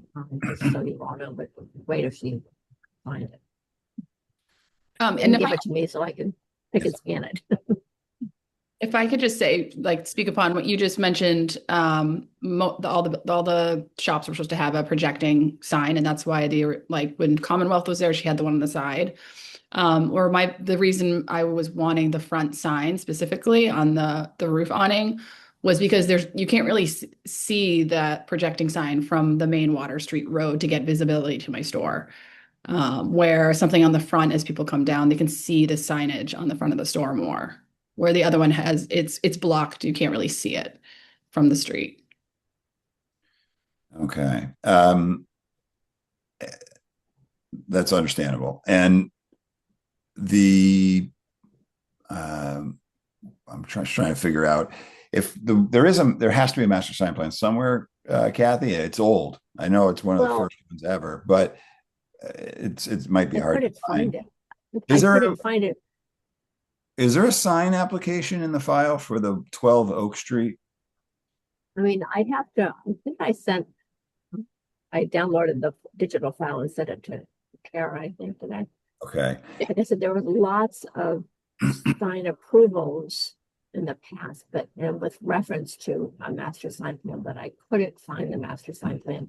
So they took all the digital files to scan a few months ago. So if there is one, it could be in a different file, but I'm not going to find that off the bat. Okay. But back in the day when people came here to pull files, sometimes they would mistakenly put an approval in a wrong file. So I'm just wondering if our master sign plan was the 12 Oak Street sign application being sort of, if the comments in that application said, okay, this will go through so that everybody else has one sign. But that being that aside, let's just get the board members' opinions. So your projecting sign would be in the same location as the other sign, and a wall sign would be on this. What we're seeing here is like the fascia of this deck. Yeah. And Commonwealth had a sign, the projecting sign that I submitted for, Commonwealth already had a sign there and it was approved on the side. So at the very least, there's questions about the front sign. Right. I remember that application. That's the one that was approved as the projecting sign to accommodate this mysterious master sign plan. But let's just get everybody's opinion. I guess what I'm wondering is if each business is allowed one sign, would you prefer a wall sign versus a projecting sign? You know, if you're saying that the visibility issue is a concern. I'll also throw out there that, does anybody have a thought about whether a projecting sign off of the posts would be possible instead of with the location that it's in? But let's just let the board members weigh in on that, and then we'll continue the conversation. So, Kevin, and then Paul. I'm a little confused as to where the one business per or the one sign per business comes. Is that because of the master sign plan? I'm just a little confused. That was, I'm really speaking from memory, and it goes back 20 years. When the 12 Oak Street sign was put up, the goal was that the multiple tenants could use 12 Oak Street as their address and have it. The applicant felt like this building was going to be such a landmark that it was going to be identifiable that these businesses exist at 12 Oak Street. You know, whether that's come to fruition or not. Yeah, I got it. We certainly could revisit, and if we approve two signs, then likely we're going to see more applications for, you know, wall signs, which could be considered for the other businesses. Mm-hmm. Okay. I guess I'm not sure if on that trim board, if that in looking at the whole complex of buildings, I'm not sure that starting off with one on that trim board is the way to go. Maybe a hanging sign from there, since that's already up so high. As I recall, that building's a step up, maybe. Or something that's in over by the door. I'm not opposed to two signs because it is a corner. And I think this building stands alone on itself, even in the complex. But I'm not sure that front location is the right spot. And design, have we talked about about design on this yet? No. No, you're the first. Can we go back to that for a second on the screen? Kathy, we're looking at the Zoom screen at the moment. The Zoom screen. Or just the general Zoom welcome logo. So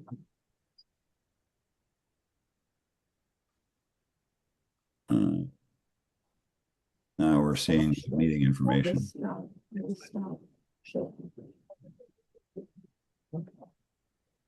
What I'm recalling anyway is a large, it looks like a large logo.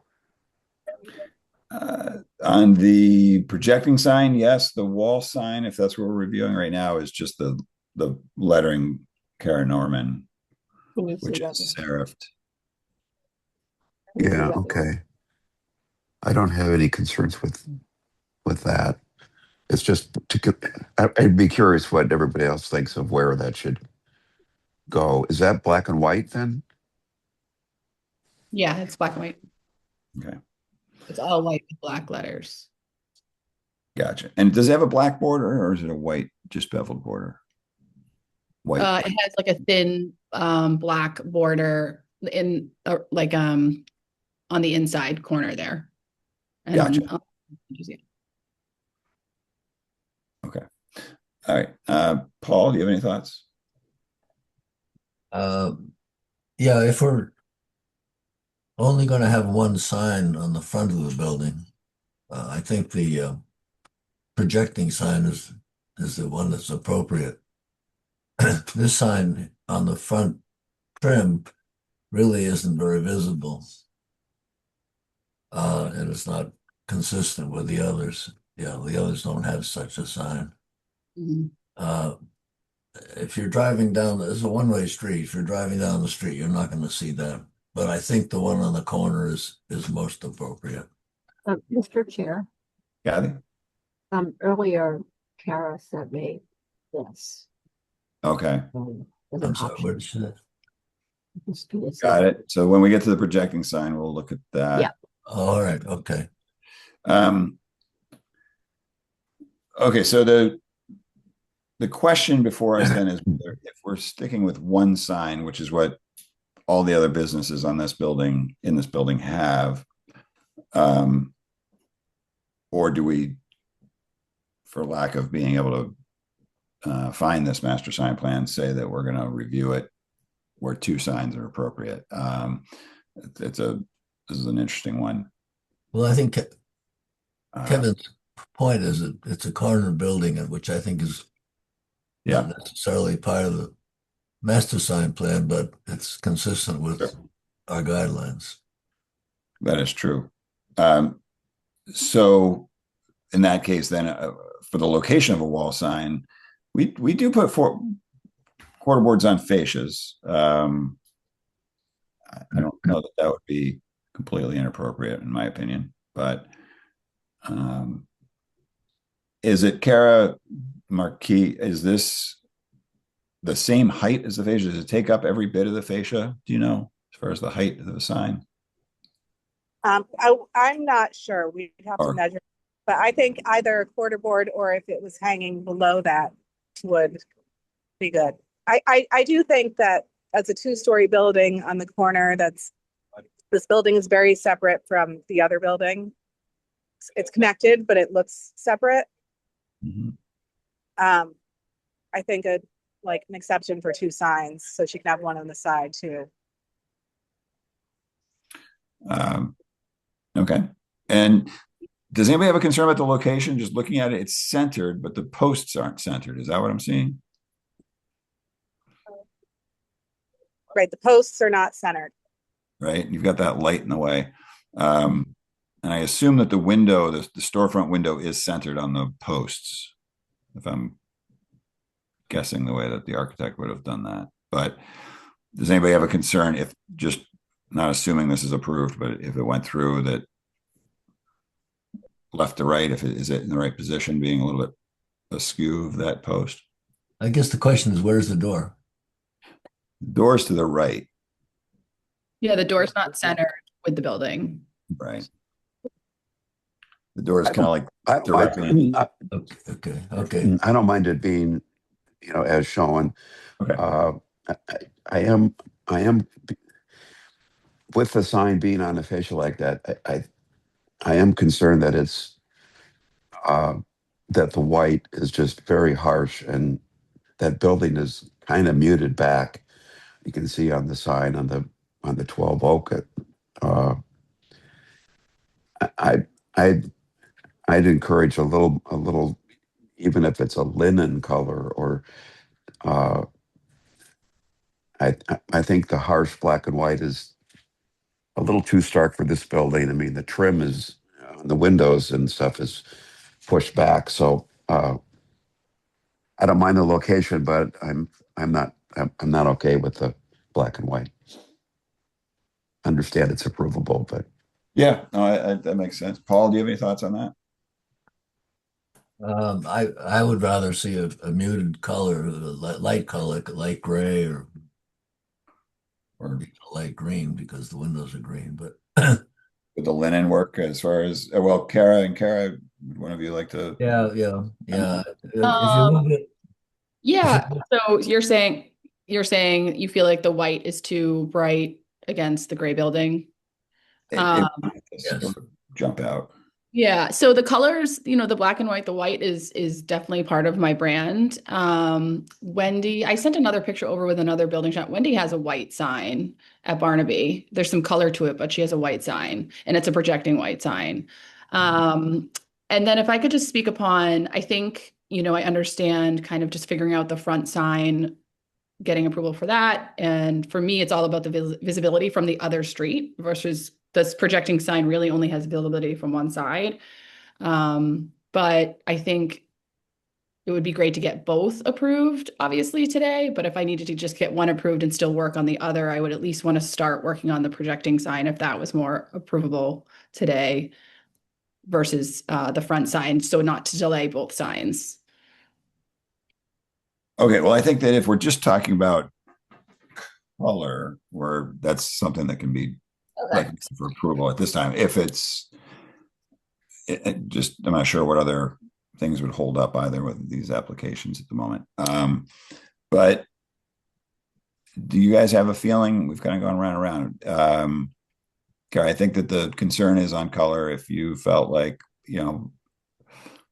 muting that white background is something that you could live with, it would probably help people's recommendation for approval. Or we can hold this for revisions and move over and review your projecting sign. I think if that's her only option is to make it off-white. I mean, she does need a sign, but there are lots of white signs, and her backgrounds are stark white. I think it'll look nice in the building and not very different if it's off-white or white. I tend to agree. I'm not trying to tell you how important marketing colors are, but I think that you'll get the same message across, just a little bit less stark. So Carol, would recommend to Cara, if that's the only way it would be approved today, is a light off-white, then yes, but yeah, I can do that. If that's the only way to get it approved. I can do a more like cream colored white, a little more off-white than the white. Okay, so if that, Paul and Kevin, do you guys want to make a motion? Motion to. I'll move approval with a creamish, or I don't know what the right word is, but she just said it. No, off-white background. Off-white. Eggshell white, maybe. Yeah, well, there's a million colors of white, but closer to a light cream color, it would be appropriate. So that would be my motion. Second.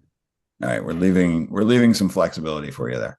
Kevin, are you in favor? Aye. Paul? Aye. Okay, I am as well. And I appreciate it, Kara. I know that saying things like that, in your marketing brain might be a concern, but even Barnaby's looks like it's a little bit more muted. So maybe just check out that. There's a lot of flexibility in off-whites. Projecting sign. This was previously approved in this location, or not this sign, but a sign in this location was approved. So we're looking at using the same bracket. Here we've got the letters. Can we just get a close up? Are they serifed in like the lowercase ones were? Okay, yeah, they've got little effects of serifing. There's another one that she submitted that has the name underneath it. Okay, are you preferring that one? I think so. Yeah, originally I think so, Cara. Yeah, but it would be the same coloring, but that's the new. Okay. All right. Paul and then Kevin. I think it's fine if you use the same color as the other sign we just talked about. I think they have to be the same. Actually, this color here is quite good. I think that's raw wood. What's that? I think that's raw wood. Oh, it's raw wood. Oh, all right. Well, then you got to paint it.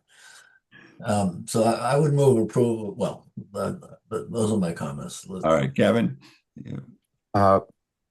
Explain to me what the background is. Is it not painted? What? I think this is just a representation of the graphics, right? The coloring would be the same as the other sign. It would be the same coloring. I would do the eggshell or like creamy white with the black lettering and outline. Okay. Is it in a circle? Yes. Okay.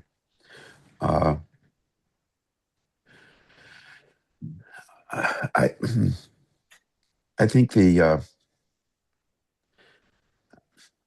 I'm not sure that it being in a circle shape is really helping to connect it with the sign on the front. one could almost say it looks like it might be two different businesses in there because the C and the N is so strong on this one sign. I think if you want to have the larger C and N and the name is probably got to come down in size. It looks like it's really pushing itself off towards the edge of that circle, particularly where the N comes almost right to the edge. And it feels like it's a little too low in the circle. So I think this needs a little bit of tweaking. It doesn't look quite as elegant as the quarter board does. And I think it just needs some simple adjusting. Those are my comments. Okay. So that would suggest, do you have any questions on that, Kara? Just if I don't think so. I see what he's saying though. Like I mean, essentially it just needs to be centered a little bit better, and then the car and ornament can be shortened a bit. And I can make those adjustments to get approval, no problem. Okay, so we can hold this one for revision with the general consensus being it's approvable, just looking for a little more scale with the lettering, Kevin. Yeah, it perhaps needs to come down a little bit in size and then just be slid up slightly. Okay. So it doesn't look like right now it looks like it's sliding off the bottom of the circle. Right. Okay. So motion to hold for revisions. Hold for revisions, pretty straightforward revisions being requested. Kevin, or excuse me, Paul, do you want to second that? Second. Okay, and you're in favor? Aye. And Kevin? Aye. Okay. I'm as well. Okay, so Kara, I think you guys have just sort of established a new precedent for this location with the two signs. Good work. We'll look forward to seeing the revisions. That concludes our 28 item agenda, which was a marathon for today. We do have some other items to discuss. We've got an enforcement update from Kathy. Kathy, do you want to? Well, I mean, I sent you all the spreadsheet. There was a sandwich board sign that I reached out to the business owner on Orange Street that he removed that.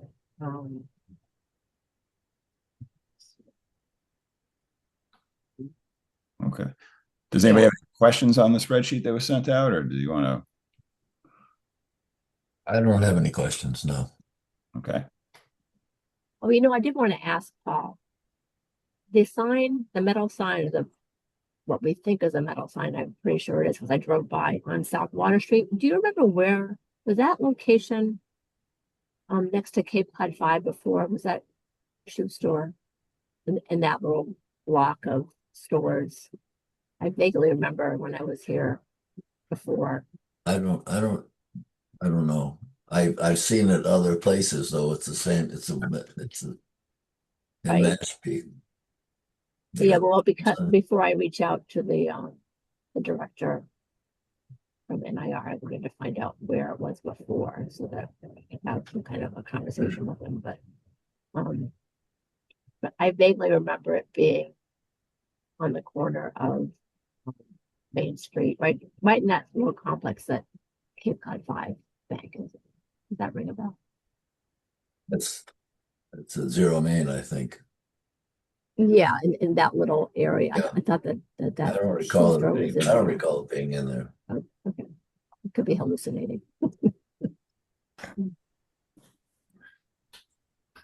But did we ever approve it at the Water Street location?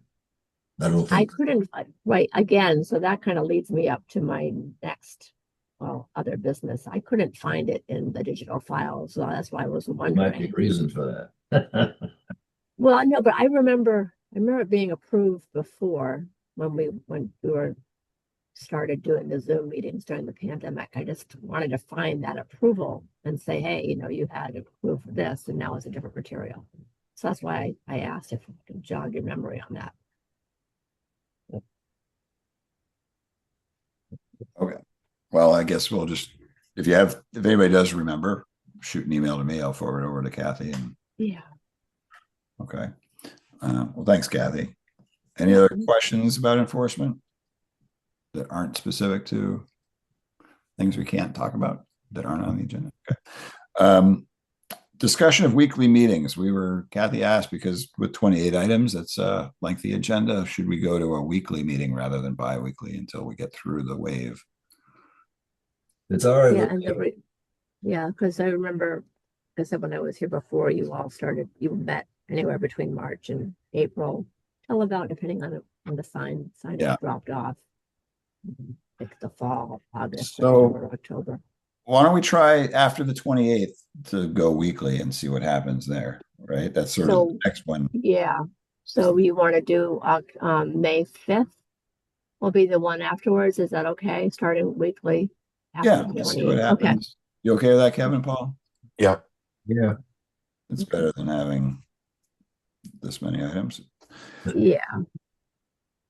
All right. And digital files. What do you want to say? So the reason I asked to put this on the agenda was because all of the files have been digitized, and so it's very cumbersome to find past sign applications. So I just wanted to make you all aware that if you request that, I can download the file and send it to the applicant and they can look through it. But sometimes, for instance, the airport, when I was looking for signage from the airport, they had 12 files. And I had to open up every single one of them and scroll through. And I found one file that had all signs in it, and it didn't have anything other than the past businesses like Crosswinds and whatnot when they got approved decades ago. But so I just want to let you know that it's cumbersome to find things, but I can download them and send them to the applicant. So that's why I wanted to go with that. Okay. Unfortunately, we just can't walk out back and pull the file. So it's actually more difficult now that it's on. It is, yeah, it is, and they're not the pictures themselves didn't scan very legible. So yeah, it's some of the minutes are hard to read that are attached. So I just wanted to make you all aware that it's a little cumbersome to find things, but again, I can download it and send it to the applicant to try to find it as well. Okay. But yeah, so that's where we stand with that. All right. So much for technology.